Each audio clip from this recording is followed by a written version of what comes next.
My name is Tessa Morgan. I'm 32 years old, and I live in a quiet little town called Marrafield, about an hour outside Halston City. Every morning is the same. I get up before the sun rises, make myself a single shot of espresso, and listen to the local weather on the old kitchen radio while my laptop powers up. It's not glamorous, but it's mine. I rent a small but cozy duplex and walk to work. Our office is just 2 blocks away. Nothing fancy, just simple, stable, and silent. I co-founded a biomedical startup called NeuroCore with 3 of my friends from university. We work on neural interface systems for treating degenerative diseases. That sounds complicated, right? Try explaining that to a family that still thinks office job means copying papers and making coffee runs. I stopped trying a long time ago. My family never understood what I did. That would have been fine. Most people don't. But the truth is they never really tried to. Not once did anyone ask me how the company started or what we were building. To them, I've always been the odd one. The quieter daughter. The one with plain clothes and 0 makeup. The one who never had an exciting story to tell, at least not in the ways they measured excitement. Lily, my older sister, was the one they held up like stained glass. Beautiful, perfectly dressed, soft-spoken, with that perfectly calibrated smile that made strangers want to lean in closer. She could recite the alphabet, and my mother would call the neighbors.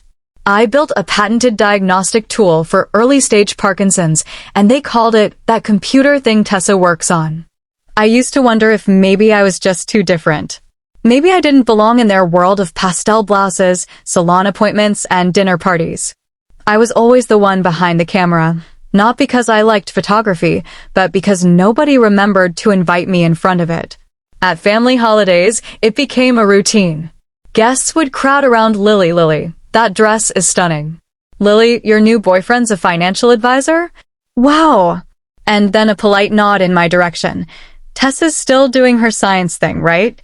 One Thanksgiving, I had just landed a major development grant. A 7-figure investment from a tech philanthropist. When I told my mother, she smiled distractedly and said, "That's nice, dear. Lily brought cranberry compote this year. You should try it." That sentence stayed with me longer than it should have. I still remember exactly how it sounded, bright and dismissive, like wind chimes in a storm.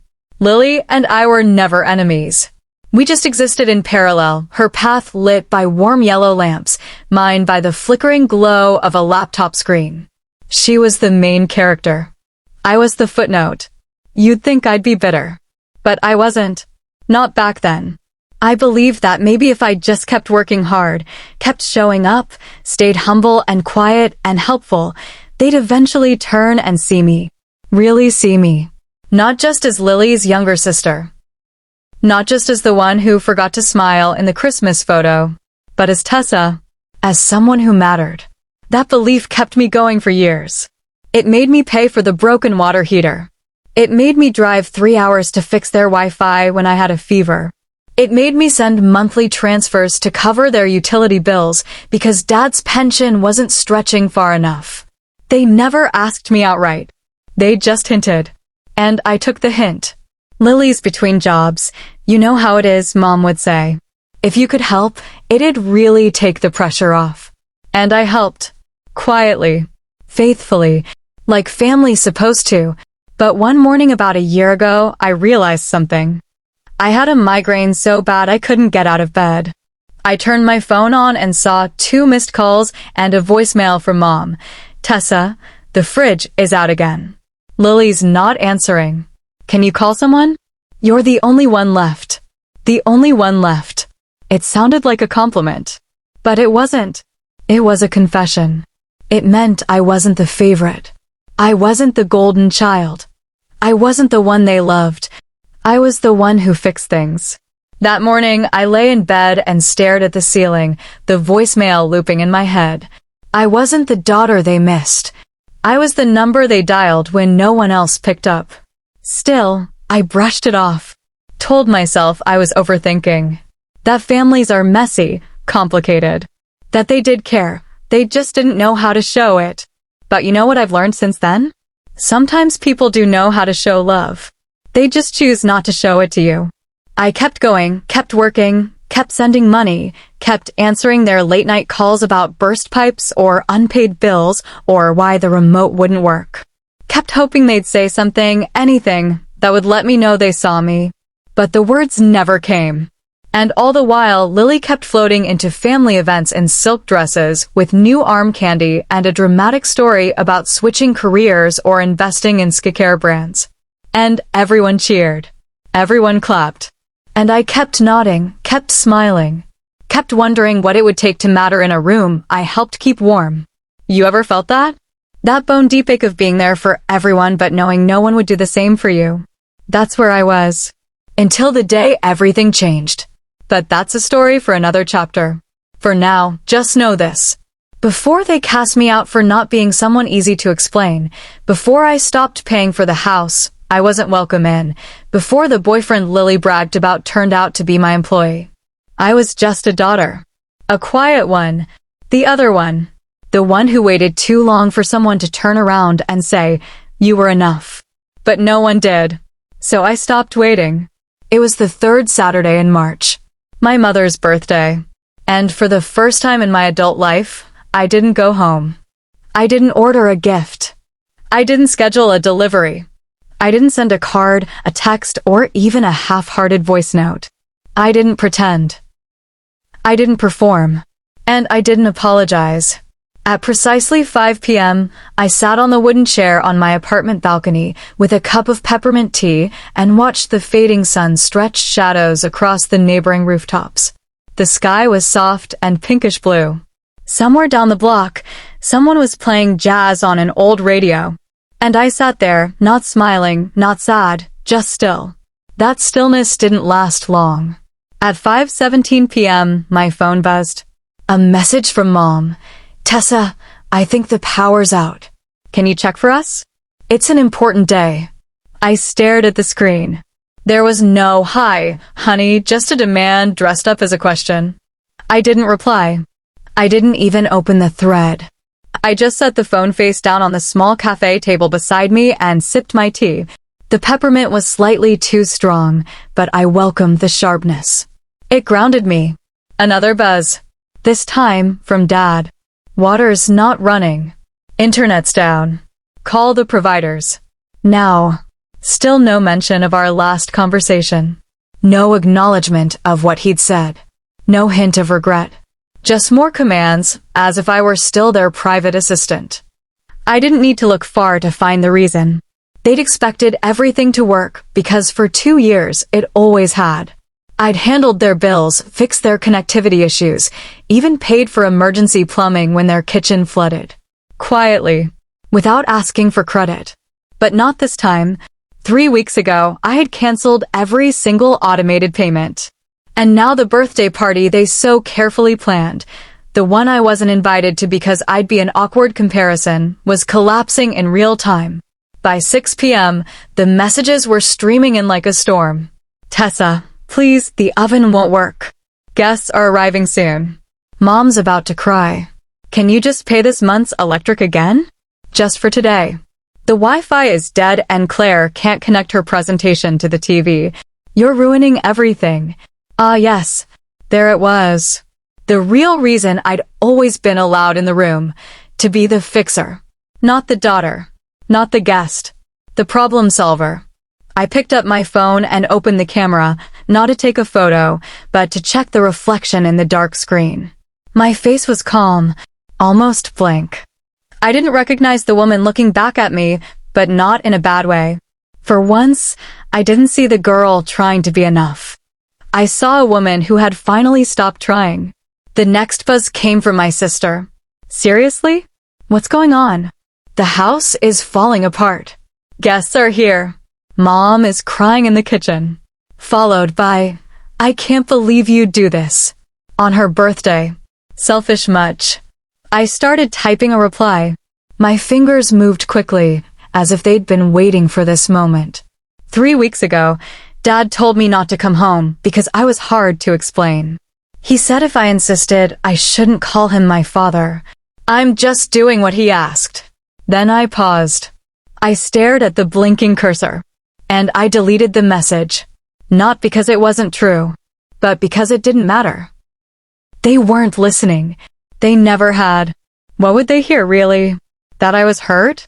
That I was tired of being the backup generator when their golden child forgot to plug in? That I was a person with limits, not a utility company on autopay? They'd hear none of it. They'd hear defiance. They'd hear rebellion. But not pain. Never pain. At 6:27 p.m., my phone lit up again, this time with a video call. It was from Aunt Diane, my mother's younger sister, the only person in our family who ever remembered to text on holidays. I hesitated, then answered. Her face appeared on screen, dimly lit by a phone flashlight. "Hey, sweetie," she said. "Sorry to bother you. It's chaos over here." I could see her kitchen in the background, candles half-lit, guests moving awkwardly, voices overlapping. It looked less like a party and more like a train station during a blackout. "Your mom's, well, she's really upset," Aunt Diane added, her voice gentle. I didn't say anything. She leaned a little closer to the screen. "Tessa, what happened? You've never missed your mom's birthday. Ever." I sighed. Not angry, not dramatic. Just tired. My dad said I shouldn't come.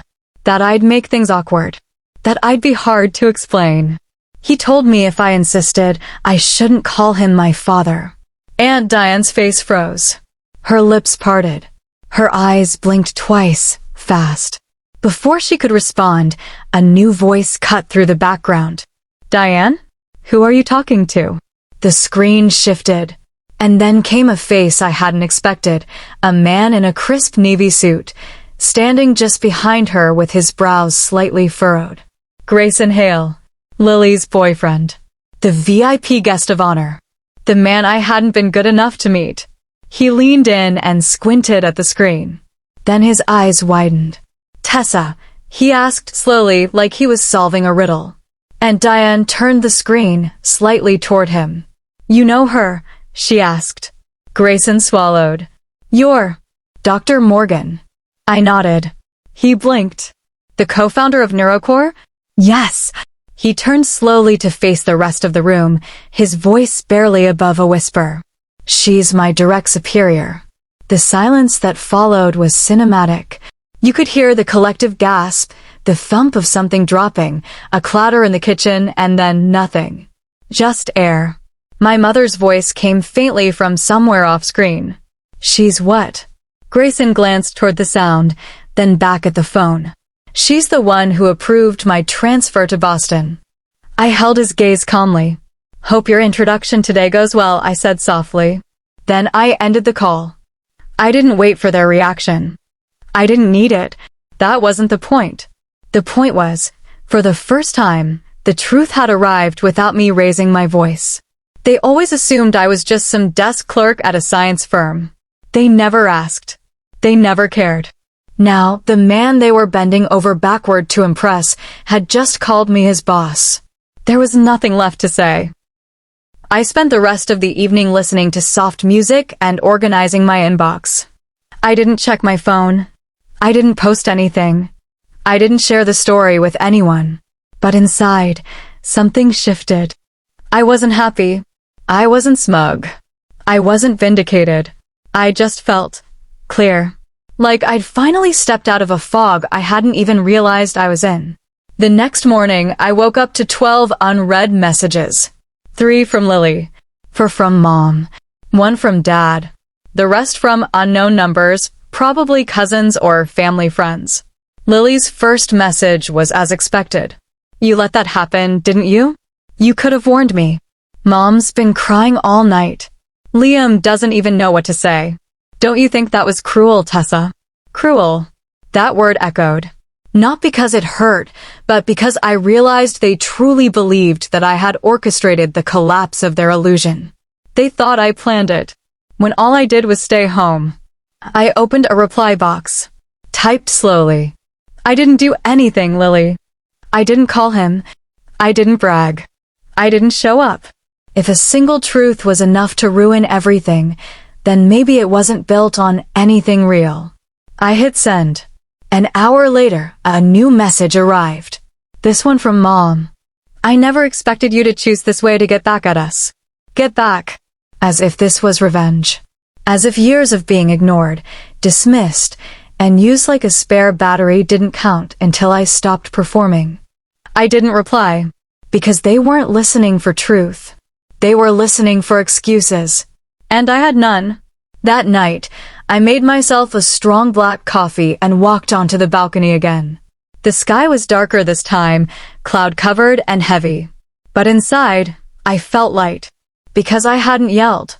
I hadn't begged. I hadn't tried to change their minds. I had simply stopped trying to earn what they'd never offered freely. Respect. And that, I realized, was the most powerful thing I had ever done.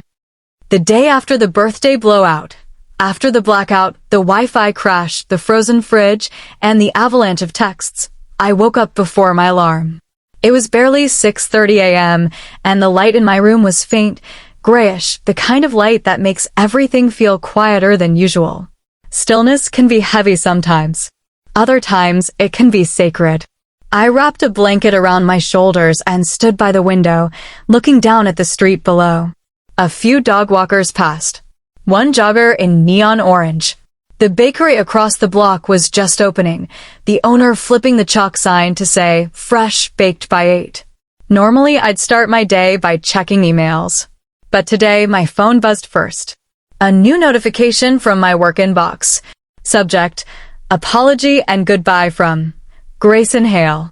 I clicked it open and sat down, my fingers trembling slightly, not with nerves, but with something I couldn't quite name. Tessa. I don't know where to begin. I couldn't sleep after what happened yesterday.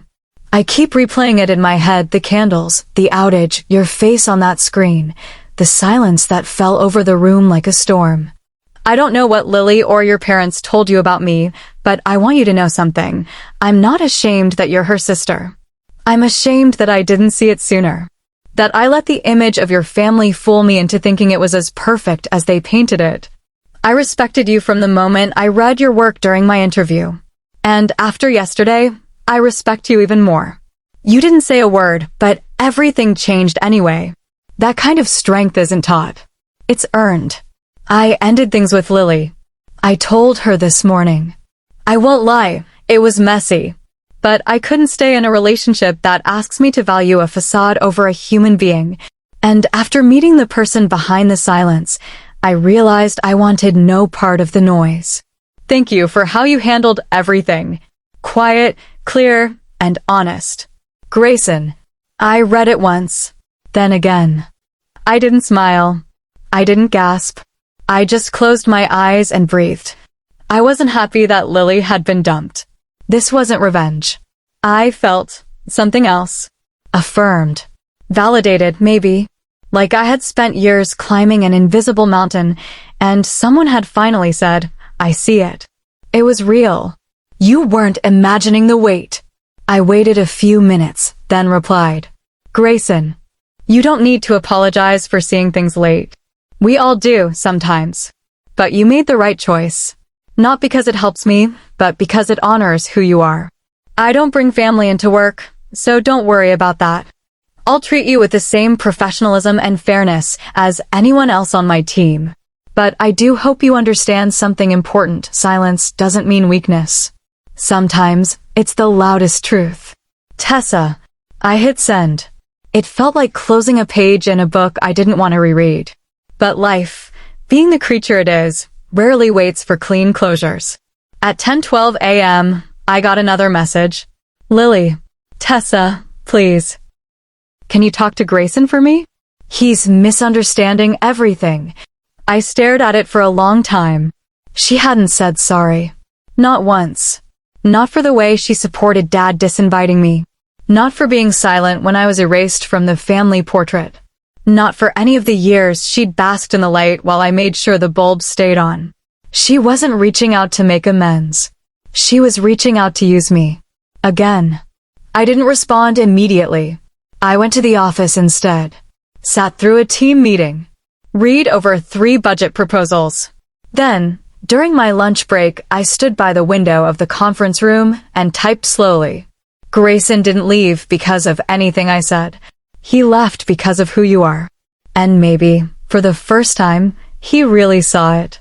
I hit send.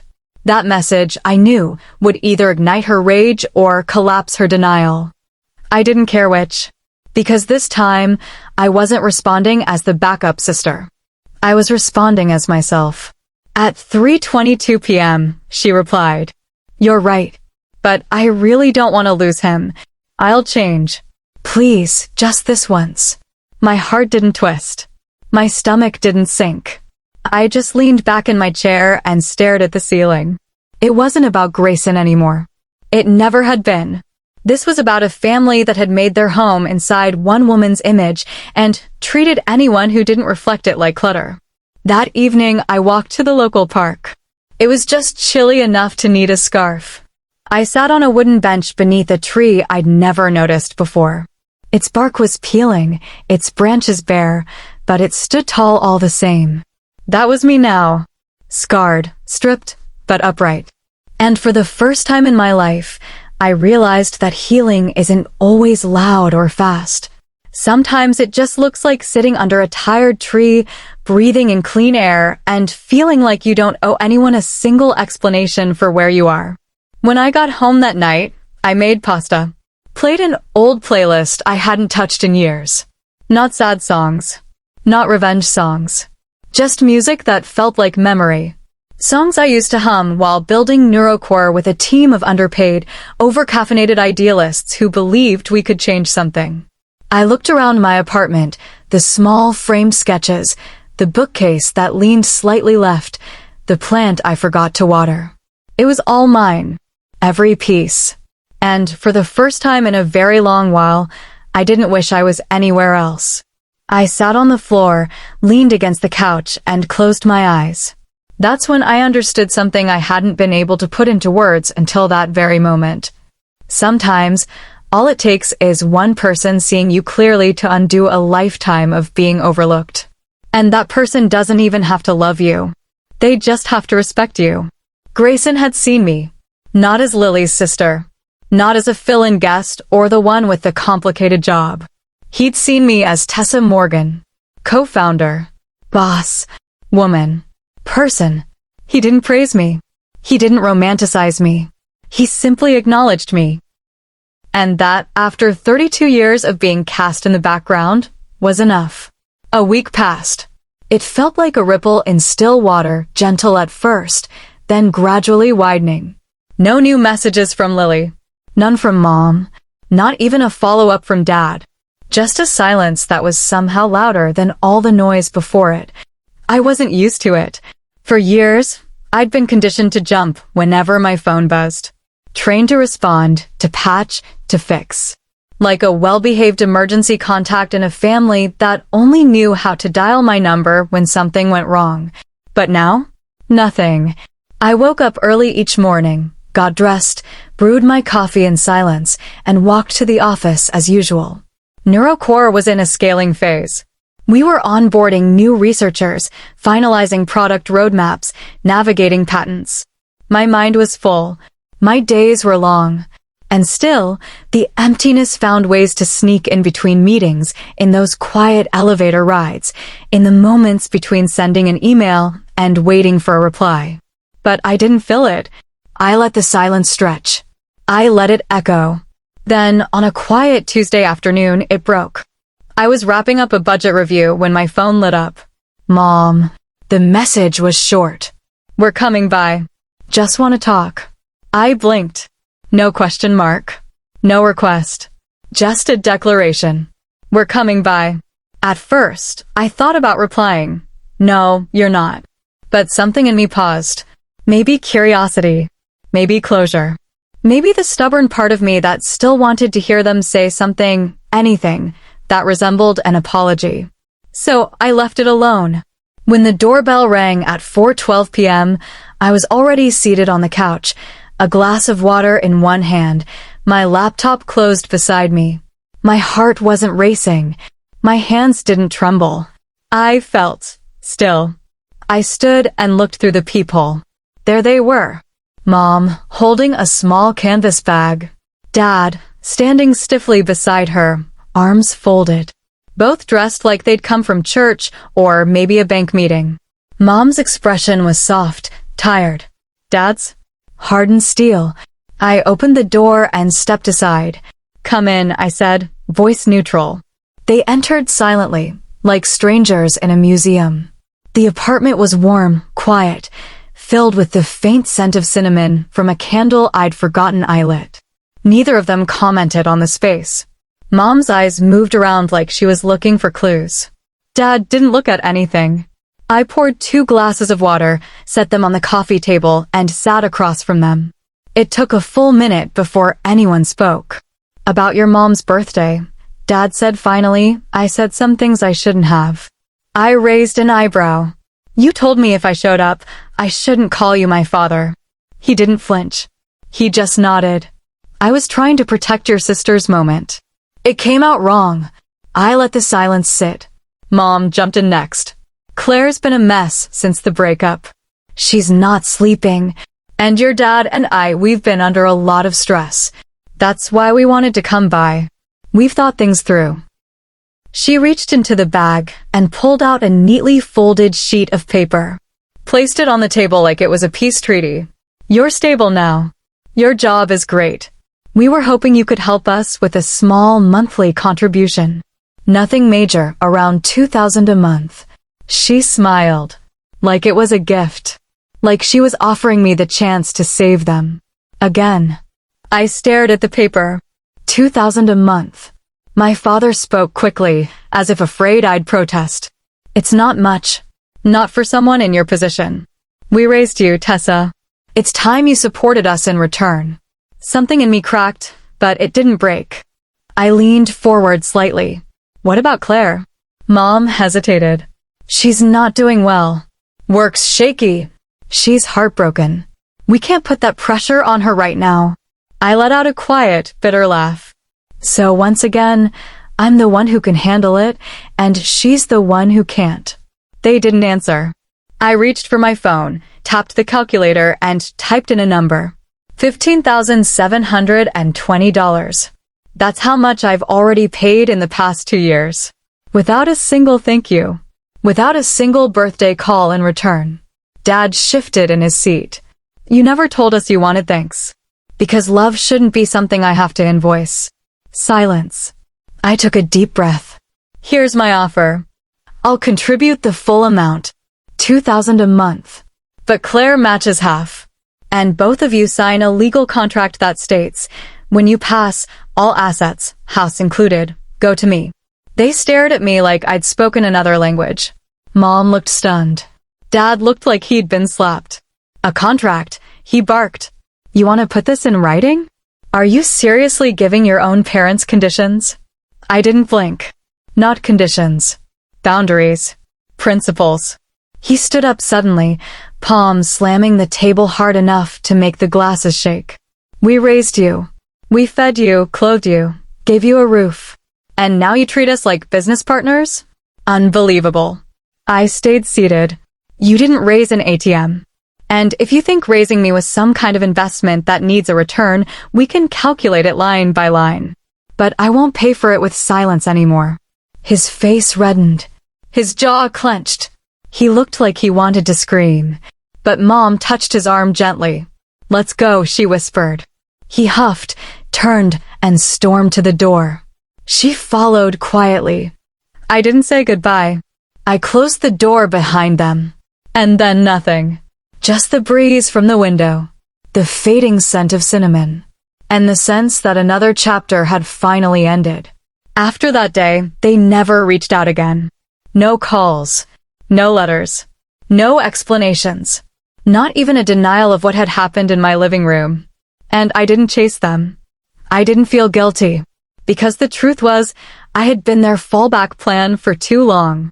The backup wallet. The invisible glue that held the family narrative together. And when I finally stopped playing that role, the whole thing unraveled. But that wasn't my fault. It was theirs for building a house of cards and calling it a home. After they left, I didn't move for a while. I sat on the couch with the contract draft still on the table, the untouched water glasses beside it, and a lingering stillness that felt both haunting and liberating. The only sound was the hum of my heater kicking in as the early evening chill set in. They hadn't apologized. Not really. They didn't acknowledge the pain, the exclusion, the dismissal. They just wanted me to resume the role I'd always played, the backup, the fixer, the easy one, the responsible daughter who never complained, who knew how to make herself small when it made things easier for others. But I had outgrown that role. That night, I didn't call anyone to talk about what happened. I didn't write in a journal. I didn't even finish my dinner. I just sat in the quiet and let the truth settle inside me. I wasn't angry anymore. I was done. Done trying to impress them. Done waiting for approval. Done translating silence into affection. The next morning, I woke up earlier than usual. The sky was still a dull shade of blue-gray, and the air smelled like rain. I brewed a pot of coffee instead of my usual espresso and sat at my window watching the drops blur the edges of the street. At 9 a.m., I opened my laptop and got to work. No dramatic playlist. No therapy videos playing in the background. Just spreadsheets, reports, and a calm focus I hadn't felt in weeks. Around midday, I passed Grayson in the hallway. He gave me a small, respectful nod. I returned it with a calm, neutral one. We hadn't spoken since the breakup, and that was okay. He worked hard, stayed professional, never once mentioned Lily again. And I appreciated that. Some wounds don't need tending. They need distance. By the end of the week, the silence from my family had become a kind of comfort. No late-night calls. No veiled requests. No passive-aggressive texts from Lily. Just quiet. But it wasn't absence. It was clarity. They weren't waiting to make things right. They were hoping I'd forget. Hoping I'd let the moment pass, let the dust settle, and quietly step back into the same unbalanced arrangement. But I had changed. One afternoon, after wrapping a finance strategy meeting, I stopped by a bookstore I hadn't visited in years.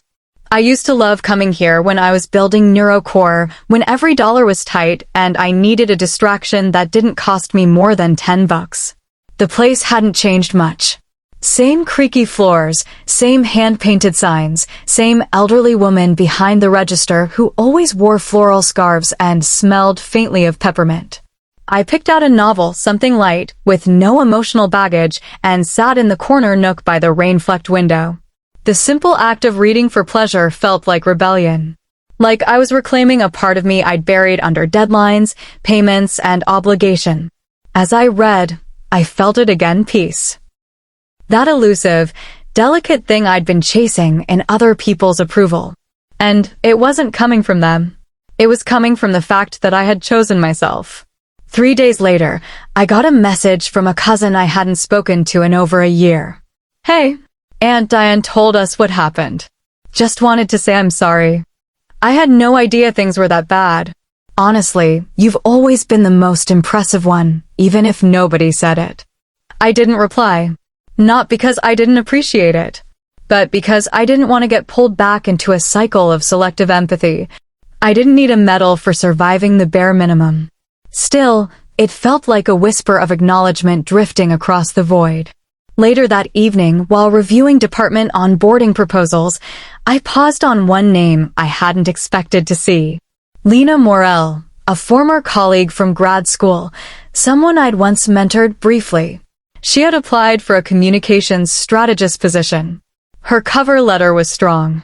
Her credentials had grown. She'd worked at 3 major firms and had glowing references. And buried in the letter's closing paragraph was a single line that made me stop. You once told me, the loudest person in the room doesn't always have the sharpest mind. That advice stayed with me. I learned to lead quietly. Like you, I sat back and stared at that line. I hadn't even remembered saying it, but she did, and it had mattered. Sometimes, the echoes of your truth show up where you least expect them. That weekend, I went out of town. Just a quick trip, a solo retreat in a tiny cabin near the edge of a lake I used to visit with college friends. I turned off my notifications, packed 3 books, a journal, and warm socks. No family photos. No memories. No apologies tucked in my suitcase. The first night, I lit a fire in the small stone hearth, curled up with a wool blanket, and just listened. The crackling of wood, the occasional owl, my own breath. And somewhere in that silence, I realized I wasn't healing. I had already healed, because healing isn't always dramatic. Sometimes it's choosing not to reply. Sometimes it's signing your own lease instead of covering someone else's rent. Sometimes it's sipping coffee in a cabin and realizing you don't owe anyone access to your peace. I didn't post about the trip. I didn't send selfies. I didn't try to make anyone curious.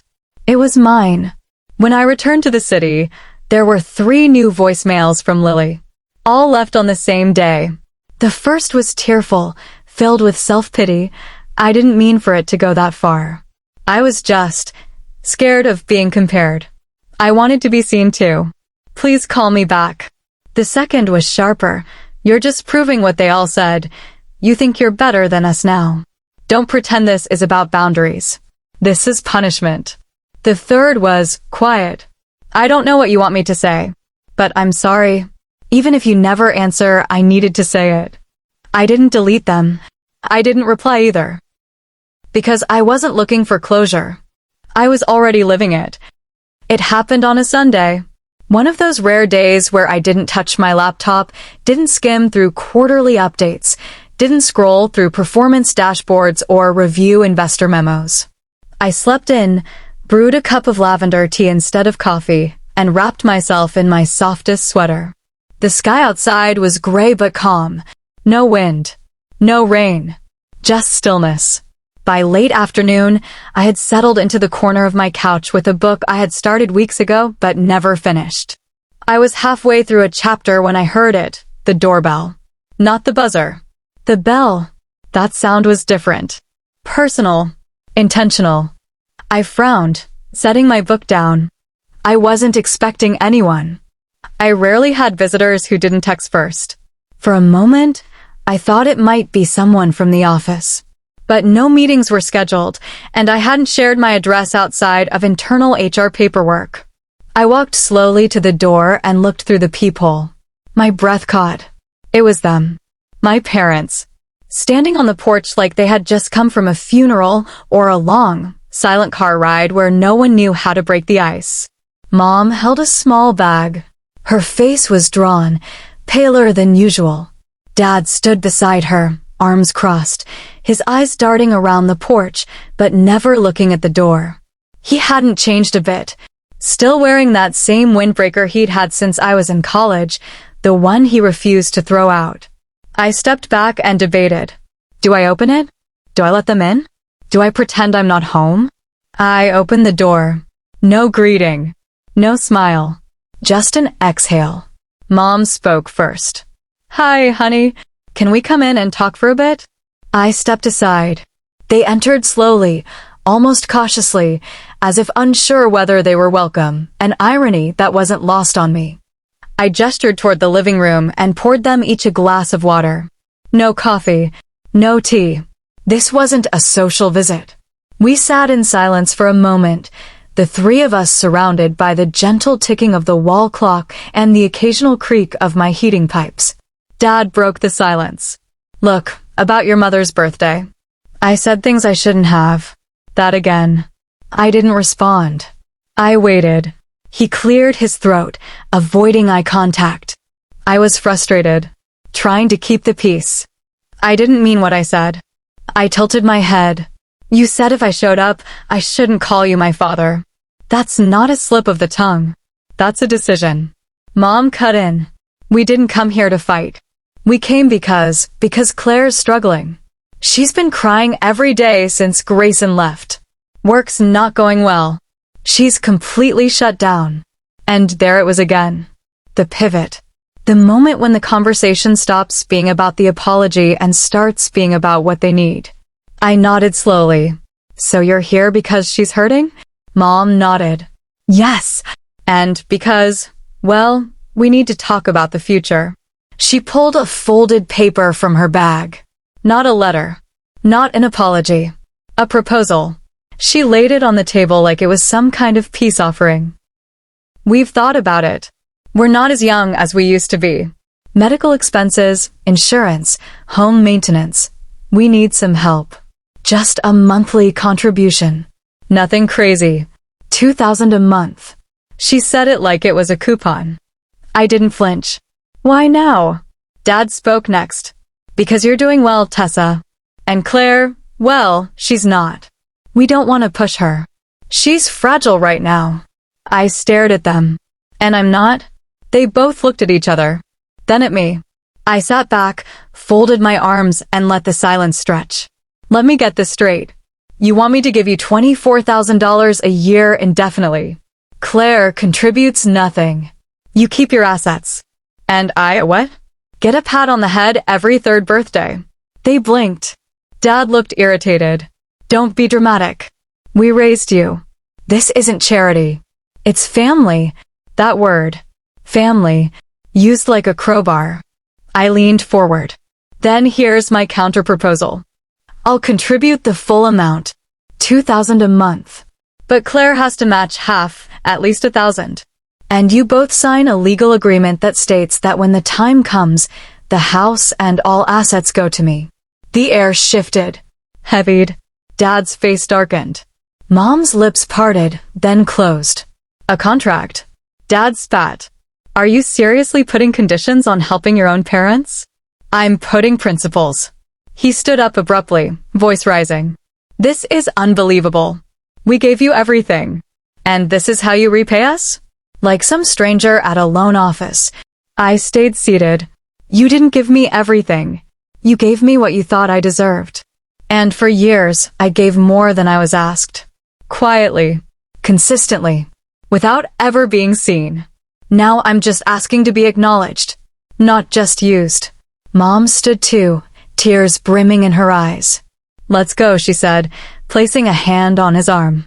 He stormed toward the door, muttering under his breath. She followed behind, pausing only once to look back at me. We didn't come here to hurt you. But you did. And you still don't see it. The door closed. And I let it. After that visit, everything changed. Not dramatically. Quietly. There were no more texts. No more family group chats. No phone calls. The silence became the norm, not the exception.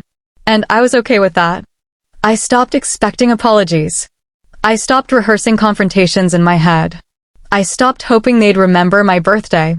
Instead, I poured myself into the life I had built. Into the company I had co-founded. Into the friendships that didn't ask me to shrink. Grayson, to his credit, remained completely professional. We never spoke about Claire. Never brought up the video call. Never acknowledged the past. And I was grateful for that. Because some stories don't need retelling. They just need to end. And mine, at least the chapter titled Tessa, the Forgotten Daughter, was over. After that visit, the silence didn't just return, it settled. Like dust on an unused piano, like snow on a road nobody was driving anymore. At first, it felt unfamiliar. The quiet had always been something imposed on me, cold shoulders, passive-aggressive pauses, the absence of praise that somehow screamed louder than words. But now, for the first time in my life, the silence was mine. Chosen. Owned. It was no longer a punishment. It was a sanctuary. I didn't realize how much noise I had learned to tolerate until it disappeared. The expectation-laced calls, the guilt-drenched messages, the endless reaching for approval that never came. Without them, I was left with space. And I filled it slowly. Intentionally. I changed my phone background from the last family photo we'd taken, one where I stood half out of frame, squinting in the sun, to a photo of the lake from my weekend cabin trip. Just blue water, sky, and a wooden dock. Peace. I stopped checking my social media to see if Claire had posted anything passive about the breakup. I muted family threads. I unsubscribed from their noise. One Thursday evening, while going over new lab equipment quotes with my logistics lead, she said something that caught me off guard. You seem lighter lately. Like something's shifted. I smiled faintly. It has. I didn't explain. She didn't ask. That weekend, I took a walk through the old botanical gardens near Halston's southern edge. I used to go there with my college friends, back when we couldn't afford restaurants and were always chasing free beauty. I hadn't been there in years. The spring blossoms were just beginning to stretch open. There were benches I remembered, vines I used to sketch, quiet corners I once used to cry in after failing my first business calculus exam. I found one of those corners and just sat. Not to cry, just to breathe. In that moment, I realized something that stopped me cold.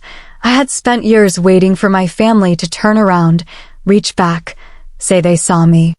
I had tried to earn their pride, their validation, their love, as if any of those things should have had a price tag to begin with.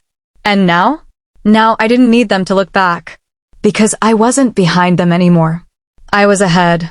Not in competition. Just on a different road. That Monday, I returned to the office to find a small package on my desk. No return label. Inside was a handwritten note. Thank you for being the kind of leader that doesn't shout to be heard. You make room for people like me to believe we're enough. There was no name. Just a small paperweight inside, shaped like an open book. I didn't ask around. I didn't need to know. Whoever sent it had seen something in me, and for once, I accepted it without suspicion. Sometimes, affirmation doesn't have to come with a name or a spotlight. Sometimes it just arrives quietly, like grace. That night, I replayed the voicemail Claire had left weeks earlier, the last of the 3. I don't know what you want me to say, but I'm sorry. Even if you never answer, I needed to say it. For a second, I considered responding, but what would I say? That I forgave her? That I understood? I did, but I didn't need to tell her that. Forgiveness, I'd learned, wasn't always about letting someone back in.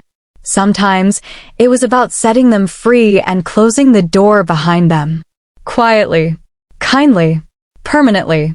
And that's exactly what I did. The following weekend, I cleared out the storage closet in my apartment. I found old notebooks filled with startup sketches, photos of our first lab space, handwritten notes from my co-founders during our sleepless launch week. In the back corner of the closet was a shoebox labeled home. Inside, birthday cards from my parents, most unsigned. A bracelet Claire gave me one Christmas that still had the price tag. A printout of the family newsletter from 3 years ago that didn't mention me once. I sat with the box for an hour. Then I closed it, walked it downstairs, and placed it gently in the recycling bin. Not out of anger, but because some things aren't worth holding onto when your hands are ready for better. By the time April turned into May, my days felt different. Lighter. More mine. No texts demanding help. No guilt for not being someone easier to introduce. Just me.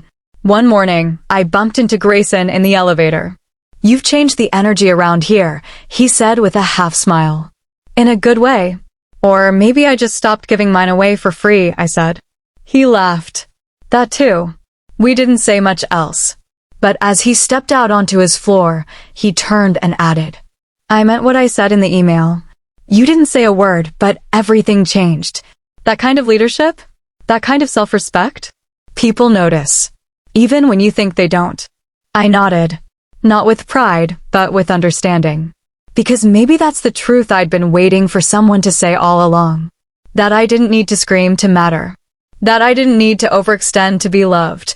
That I didn't need to stay silent to keep peace that only existed when I was disappearing. That being enough was never something I had to earn. It was something I already was. Sometimes, the biggest revelations don't come in moments of confrontation or closure. They come on an ordinary Tuesday morning, halfway through a lukewarm cup of coffee, while reviewing Q2 projections. It had been 3 months since my parents showed up at my door. 2 since Claire's voicemail. And nearly 6 weeks since I stopped answering calls I never wanted in the first place. And yet, in all that time, nothing about my outer world had exploded. The company hadn't crumbled. My social circle didn't collapse. I didn't spiral into isolation. In fact, I felt more grounded than ever. I realized then, the people who had once made me feel like I needed to be fixed were no longer around. And I wasn't broken. I had simply been in the wrong rooms. NeuroCore was entering its next chapter. We'd just secured a licensing deal with a European neurotech firm that would allow us to expand into diagnostics. My co-founders, Mariah, Luis, and Devin, had each stepped into roles that reflected their strengths. And as for me, I had started doing something that once felt impossible: delegating. I wasn't micromanaging every investor update or vendor negotiation. I was letting people do what I once believed only I could handle. It wasn't because I didn't care. It was because I finally trusted that I didn't need to prove my value every second of the day. I had already done the proving.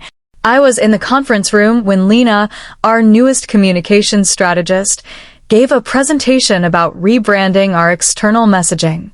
The old me would have stood over her shoulder, editing slides, polishing wording. But this time, I sat back. I watched.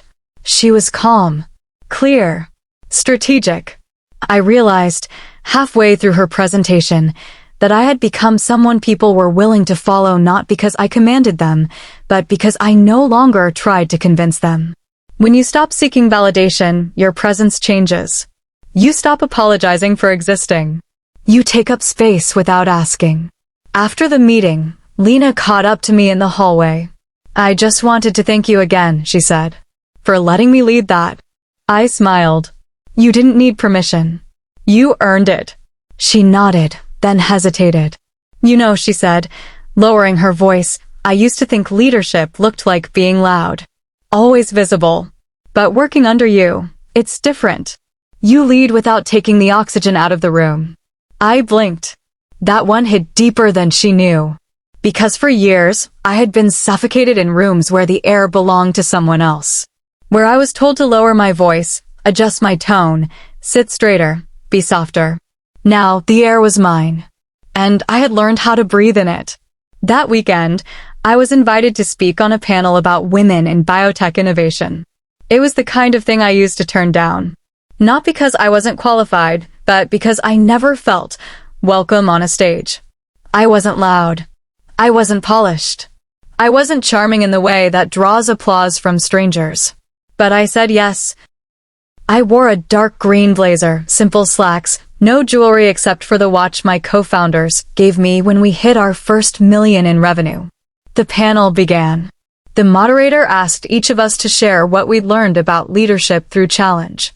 When it was my turn, I leaned forward slightly and said, "I used to think that to be seen, I had to be louder, brighter, faster. That being helpful was the same as being valued. But I've learned that true leadership isn't about performance. It's about presence.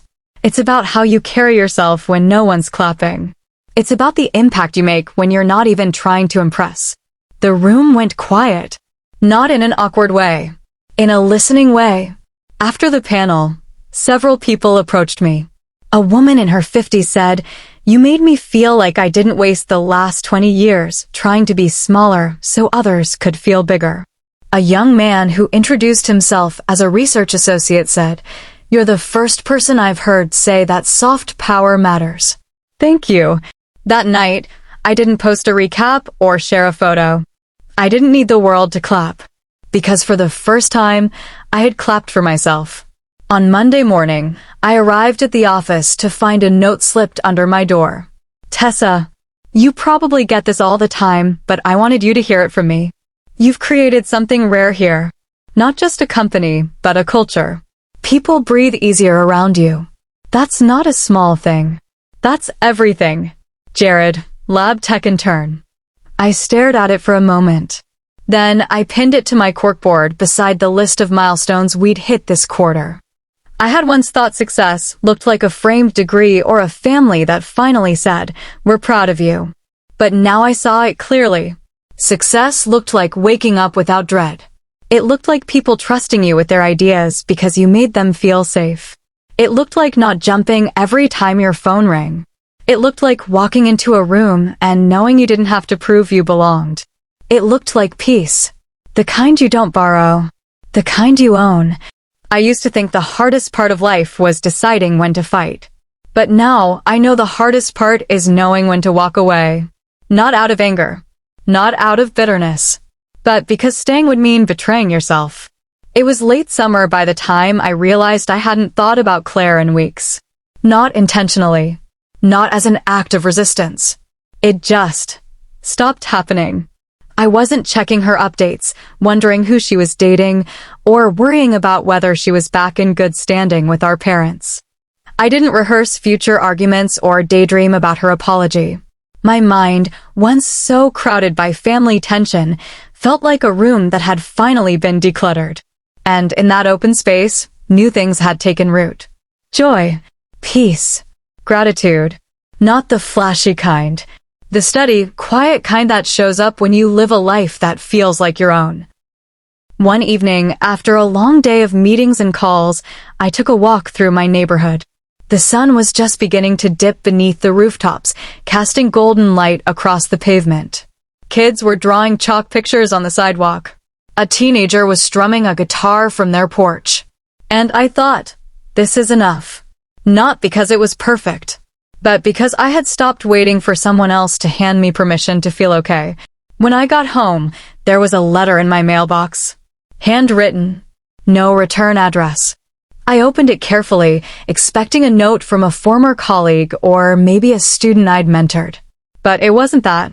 It was from my mother. The writing was shakier than I remembered. Still neat, but not as confident. Tessa, I don't know if this letter will reach you. I'm not even sure if you'll open it. But I needed to write it.